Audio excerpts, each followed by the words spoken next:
Hello, I'm Theolyn, and here I am with another Bridge of Stars session designed to give you some small inspirations that will support you as you cross the bridge to a new kind of life. For people who are interested in spiritual development, this is a magical time, an unprecedented opportunity to examine who you are, the way you are in the world, and your deep potential, your soul's purpose, to perhaps check in on what your soul wanted for you before you were even born. All those kind of processes you can take seriously when you've got extra time on your hands. And also, you don't feel quite so obliged to go out and spend time in restaurants and cinemas and the things that distract us actually from being who we are. That's not to say they don't have any value, but sometimes we are just amusing ourselves.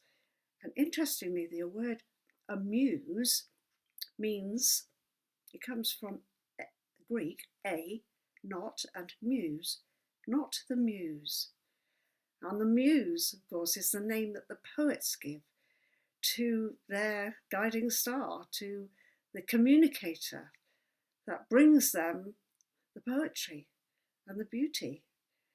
So if you amuse yourself all the time, then your muse, your guide, your guardian angel, doesn't get a chance to speak to you. So let's have a look at today's angel script character. Here we are. Prayer. Now, let me quote from the book, the channeled message that I originally received. Prayer requires humility. Prayer comes naturally when the small self surrenders itself to the divine creator and acknowledges that its own efforts are a drop in the ocean of the spirit. A prayer is a thought dedicated to the enhancement of the creation.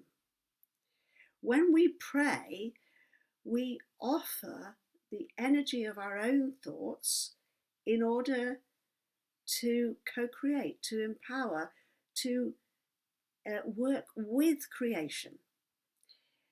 If we lock ourselves in a bubble and become preoccupied with our own needs, we reduce the potential for our own creative power.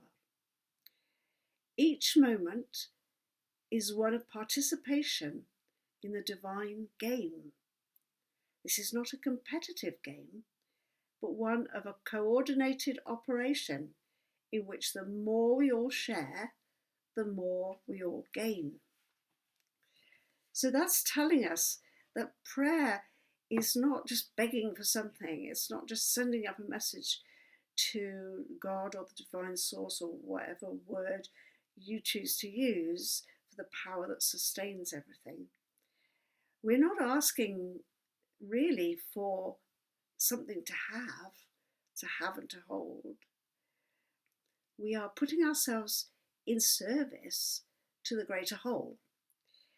The Kabbalists, the mystics of the Jewish tradition, would say that there is a constant stream of blessings. This is the Shofar. Constant stream of blessings that's always coming through us into the world. But we need to feed back into it because it's like a water coming through a reservoir that needs topping up. And we participate in that by blessing, sending prayers back into the reservoir. So there's a giving and receiving and a sharing going on all the time. So that's the significance of prayer. And of course, it's really important at this time. We want to pray for the well-being of our loved ones. We want to pray for those who are dying under difficult circumstances. But we should be reassured that the collective prayers of everyday people do mean something, and the collective prayers of people who spend all their time praying in monasteries or in hidden places, perhaps in the Himalayan mountains or wherever, their prayers as well are with humanity all the time. Those great masters and mistresses of the divine science, if you like. It is a kind of science because it's got a measurable pattern to it, and we can actually see the results. And a few years ago, there was an article in the Lancet about the efficacy of prayer. You know, this is a scientific journal, medical journal. And that meant that one of my relatives, where there was an elderly lady who was having an operation for cancer in our family, and one of her relatives came to me, a scientist, and said he'd read this article in the Lancet, and he said, well, I've been reading, prayers can be effective. He said to me, could we call them positive thoughts? I said, well, I don't see why not. You know, it is a positive thought to send out a prayer. So whatever people like to call them, if they're secular people, they might like positive thoughts. And if they're more religious or spiritual, they may want to say a prayer, right? And it has the same effect.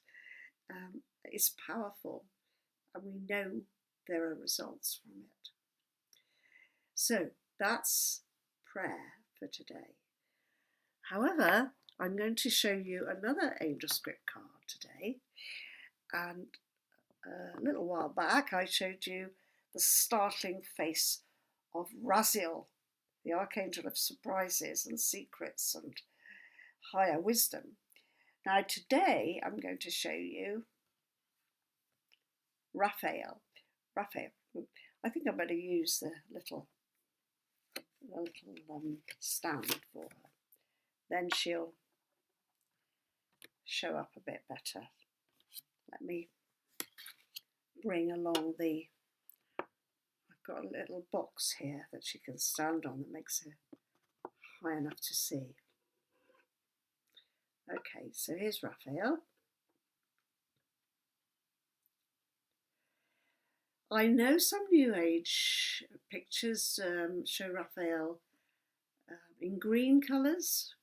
I wasn't aware of the idea of Raphael being green. I channeled these messages and worked with these archangels a lot, quite a long time before New Age books about angels were published. And I have to go by my own experience. But Raphael is the archangel of healing, and I always think of her as a she, although actually the archangels don't really have any gender, but she has got quite a feminine kind of quality because she's healing archangel. Raph in Hebrew means healing, so she's the healing of God. And I'll be talking about her and the other archangels a lot more in my free Path Working with Archangels course, which is going to start on Monday, the 4th of May. But just for today, I'll explain why I called her to your attention. This is a Friday recording, and Raphael can be associated with Friday because she's associated with Venus. Now, although we call her Friday in the English language, we call it Friday. In French, it's called Vendredi, so you can see where the connection is there. And the goddess Frey in the Norse system would be the equivalent of Venus.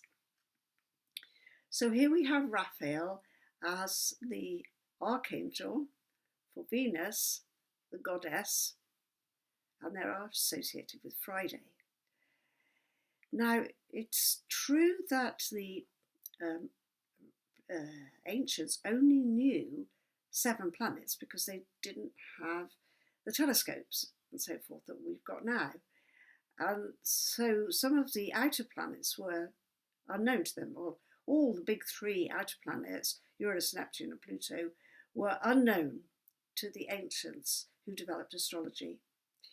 And so when the gods were named after the planets, or the archangels were named after the gods, whichever way round it came, they didn't have to even think that there might be 3 more to count, or asteroids, or all kinds of other celestial bodies. They weren't looking at those.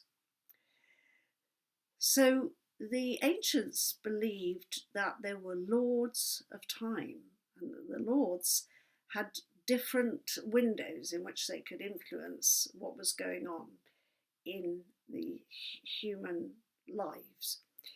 So they shared them out during the week, and each day of the week has its own lord of time. So Sunday, the lord of time, will be the sun. Monday, the lord of time, will be the moon. Tuesday, the name of which comes from the Norse god Tu, that's Mars Day. So it's, in French, it's Mardi. Then we come to Wednesday, Woden's Day, which is Mercury, which is Gabriel. So we're getting down the list. So now who've we got? Thursday, Thor's Day, that would be associated with Jupiter. And we have an archangel there called Zadkiel. And then we get to Friday, which is Vendredi, which is Venus's day, which is guarded by Raphael. So you can see there's a nice pattern there of the original gods, which come to us through different threads of history. Mostly they go back to the Babylonian times, but then, different cultures have called the gods by different names.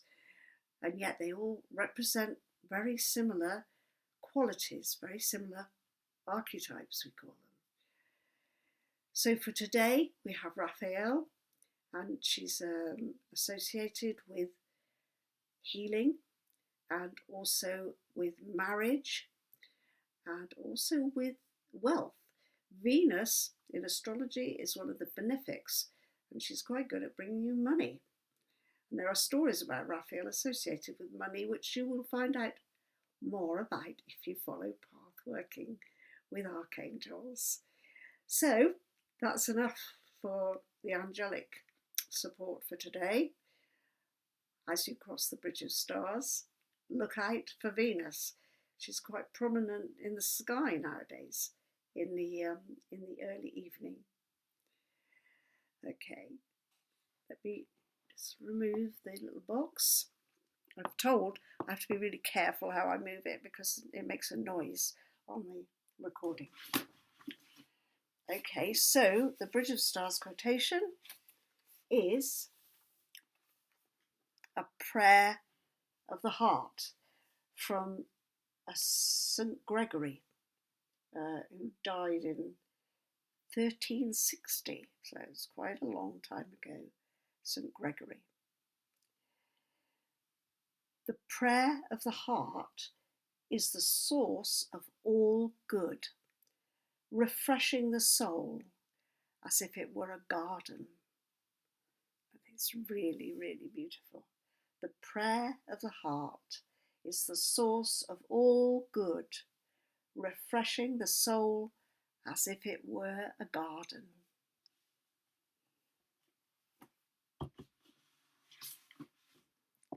Blessings.